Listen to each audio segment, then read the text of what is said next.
Assalamualaikum warahmatullahi wabarakatuh.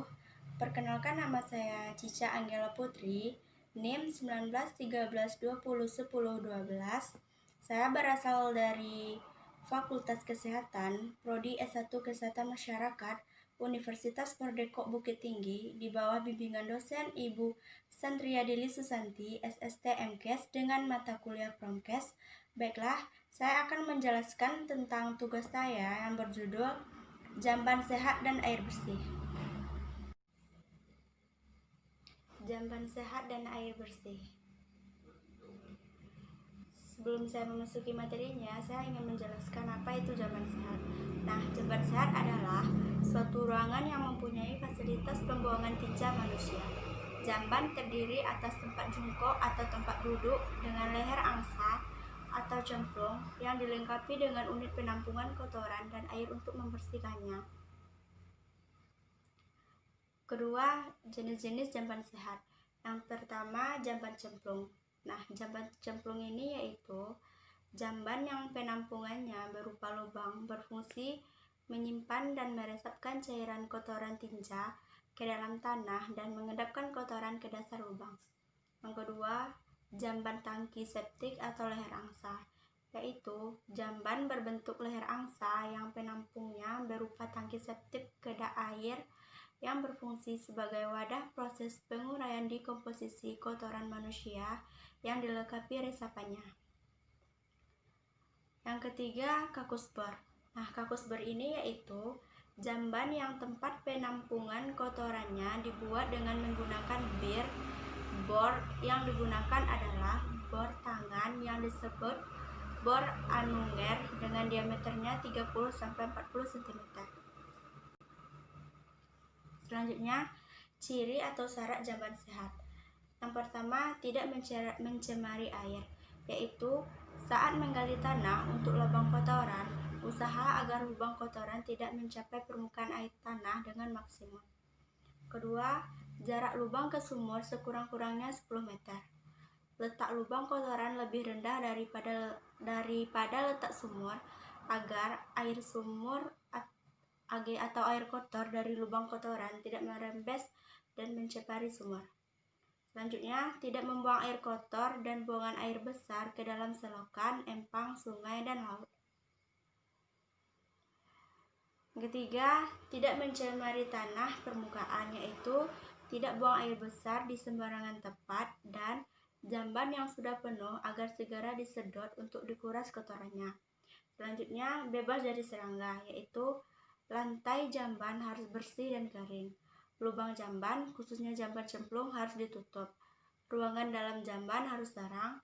Lubang jamban harus diplaster agar tidak ada celah serangga masuk seperti kecoa dan lain-lain. Selanjutnya, tidak menimbulkan bau dan nyaman digunakan. Mudah dibersihkan dan tidak menimbulkan gangguan bagi pemakainya. Tidak menimbulkan pandangan yang kurang sopan. Maksudnya yaitu jamban harus berdinding dan berpintu. Dianjurkan agar bangunan jamban beratap sehingga pemakainya terhindar dari kehujanan dan kepanasan. Manfaat dari jamban sehat tersebut, yang pertama, tidak mengotori permukaan tanah di sekeliling jamban tersebut, tidak mengotori permukaan di sekitarnya, tidak mengotori air tanah, kotoran tidak terjangkau oleh serangga, tidak menimbulkan bau, mudah digunakan dan dipelihara, dan sederhana desainnya.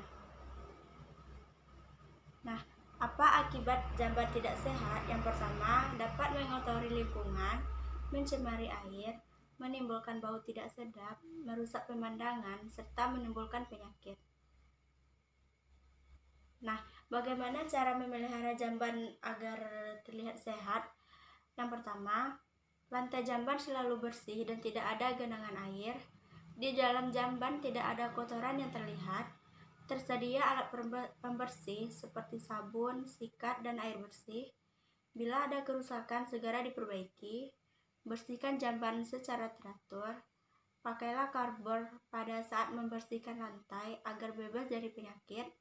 Serta jangan menggunakan alat pembersih yang keras agar kloset tidak cepat rusak. Materi selanjutnya yaitu pengertian air bersih. Air bersih adalah salah satu jenis sumber daya berbasis air yang bermutu baik dan biasa dimanfaatkan oleh manusia untuk dikonsumsi atau dalam melakukan aktivitas sehari-hari. Yang kedua, apa saja syarat-syarat air bersih? Yang pertama, air tidak berwarna, harus bening dan jernih. Air tidak keruh dan bebas dari pasir, debu, lumpur, dan sampah. Air tidak berasa, serta air tidak berbau. Manfaat menggunakan air bersih, yaitu terhindar dari gangguan penyakit seperti diare. Setiap anggota keluarga terpelihara kebersihannya. Seterusnya, bagaimana cara menjaga kebersihan sumber air bersih? Yang pertama, letak sumber air dengan jamban paling sedikit sekitar 10 cm. Sumber mata air harus dilindungi dari bahan pencemaran. Sumber air minum harus dijaga bangunannya. Sumber air minum harus dijaga kebersihannya. Nah, itulah tadi materi yang dapat saya sampaikan tentang jamban sehat dan air bersih. Kalau ada salah, saya mohon maaf. Saya ucapkan terima kasih. Assalamualaikum warahmatullahi wabarakatuh. Tadi materi yang dapat saya sampaikan tentang jamban sehat dan air bersih. Kalau ada salah, saya ucapkan terima kasih. Assalamualaikum warahmatullahi wabarakatuh.